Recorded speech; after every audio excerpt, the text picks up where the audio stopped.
Hi, folks, and welcome back to our Cannamentor series.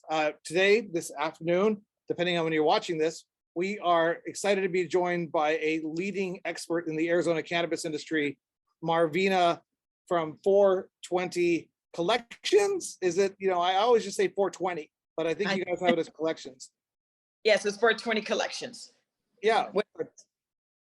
Sorry. So, Marvina is one of the leading experts in the Arizona cannabis industry and a great supporter of MITA and a great supporter of social equity. So we're thrilled to introduce you to her and network her with you.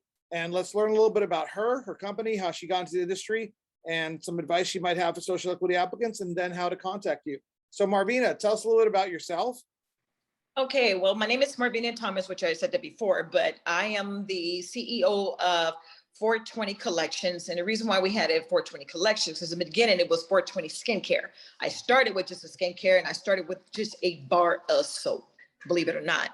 And now I owned skincare line, we have an edible line, and now we just launched our clothing line, which I am so excited about. Now we have lots of sales that's going on, so I am just like so excited.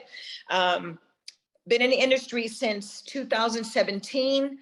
And like I said, started with just that one bar of soap. So a lot of people do ask, does it take a lot of money to get started? No, it does not. I did not. I started with just a bar. So now I have several companies where I have the skincare, the edible line, the clothing line, and I also have two OTCs, which is outpatient clinics, also over 15 group homes. And how I bind everything together is that a percentage of my money that we bring in is going towards the group homes where we help men and women get off drugs and alcohol, and then we get them back into society. That's why I started to open up these different companies, is because instead of going to everybody asking for money, I am my own banker. And that's what taught me. That's funny. I was like, as soon as you said I started the bar of soap, I'm like, she's like John the Baptist. Right? No, yeah. But I know. Sorry, I know. I mean, what did you do before cannabis? Everybody always like the last social equity, Cannamentor. God, we're getting used to this new language. We're inventing it here, and hopefully you'll be a United States Cannamentor this time next year. No, actually, not even this time next year, in the spring. But we'll get to that in a second. Okay. The last Cannamentor was talking about how he was an insurance agent, and he was also used cannabis for therapeutic reasons, and that brought him to the cannabis space. Where were you prior to cannabis? Actually, I was a nurse. I've been a nurse for over 30 years. And then I got into the group home setting because it was so many people that needed help. And I've always been a giver and a helper. So, I know that my calling is ministry of help. So we opened up our group homes back in 2003. And we had a young lady who came into my program who had the first layer of her skin burnt off from the pipe blowing up in her face. So I had my bar of soap and I've given it to her and it cleared her face up. So that's how I got into the cannabis realm. Because a lot of people say, how did you get from soap to cannabis? Well, it was because of the young lady. And to see her face healed, I was like, okay, I may have something here. So then I started giving it to all my family and friends. And every month they were asking for soap and cream. So that's how I actually got into the industry. And then I went into the meetings of MITA, which was you, I met you, and Women Grow at the time. And that's, and like I tell people, you got to get your name out there. So those were the two entities where I was going every month. And then when the young lady stepped down at Women Grow, and then I became the market leader for Women Grow, where we're averaging between, 300 to 500 people every month. And like I explained to everybody, you got to get your name out there. It doesn't matter what you have. If no one knows about you, you're never going to get it out there. No, this is fantastic. And by the way, I appreciate the colorful background you have and colorful shirt you have. That's fantastic. Me, it's happy. It's a mural that one of my artists did for me, because I'm all about color. I'm always the happy spirit, and like I always tell people, you got to have that smile on your face. Always turn your negative into a positive. Yeah, I know how willing you are to help people, and how much I always send people over to you. You're always willing to accept them. Yeah. What is it about social equity and what's going on in the cannabis industry? What is that interests you most about the social equity process? Well, you know, my thing was because I actually wanted to open up my own dispensary because I wanted to be that first, you know, woman of color to own a dispensary in the state of Arizona. But now that I'm not qualified, so I said, you know what, instead of, you know, crying about it over some spoiled milk, I'll just decided just to help others. So I decided I wanted to invest in people who are qualified, but just don't have the funds to get it. I will be able to help with those needs.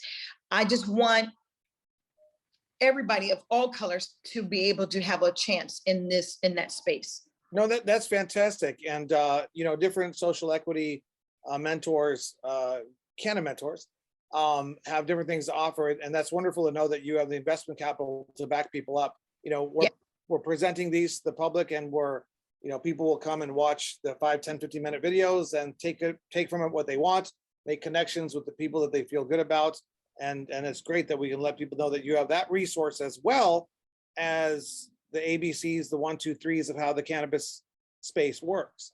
Yeah, because a lot of people think, you know, once they get a license, you know, that's it. No, the game begins. They don't know about the inside of owning a dispensary or owning a kitchen or owning a grow. They don't know none of that. They just think, you know, first thing is money, money, money. But I always tell people, if you're in this program because you're trying to make money, you're in the wrong business. Money will follow you if you do the right thing. So you need to just take your baby steps. And then, you know, my thing is get with someone that already knows it. Don't reinvent the wheel. Just put somebody in your corner who's going to help you get to that next level. And so your door is open for social equity applicants. Okay. Oh, yes. What about professionals that want to maybe transfer from banking, insurance, or real estate into the cannabis space? Sky's the limit. It doesn't matter what, you know, area you're in, just do it. Change it over to cannabis. And I have people call me every day and ask me, well, what if I do X, Y, and Z? Would then turn that X, Y, and Z to cannabis X, Y, and Z. No, that's absolutely fantastic.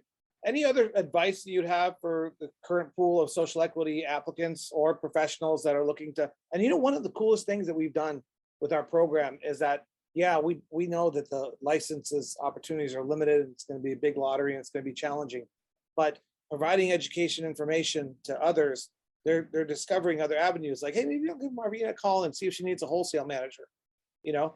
And so there's lots of professional opportunities, lots of education is the key. So thank you for joining. Very welcome.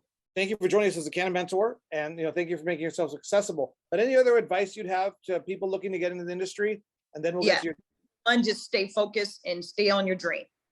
Focus on what you want to do and not let anybody tell you something totally different. Always get your paperwork in order. Always ask questions, because if you don't ask questions, that's when you fall. And if you do fall, get yourself back up, wipe your knees off, and keep going. And before we get to the contact info, clothing line, I have a hat. Can you see I'm wearing? Can you see I'm wearing a hat? Yeah. Is this part of the clothing line? Yes, it is. Yes, it is. I have a shirt too. Hey, I appreciate you. Thanks for the support. And how do people get in touch with you? Best way. You can go on Instagram, Facebook, or you can just give me a call, 480-235-1297. Marvina, thank you so much. And we welcome you to the Cannamentor program. We'll see how, I have a really strong feeling that we are doing the right thing here. We are. And we're going to push this out, and it's going to be very exciting. So thank you very much for joining us, and we'll see you at the Earl Cup. Are you going to the Earl Cup? Yeah, I'll be up there. Okay, cool. Excellent. We'll chat soon. All right. Have a good day, you guys. Thank you for doing this. Bye-bye. Thank you.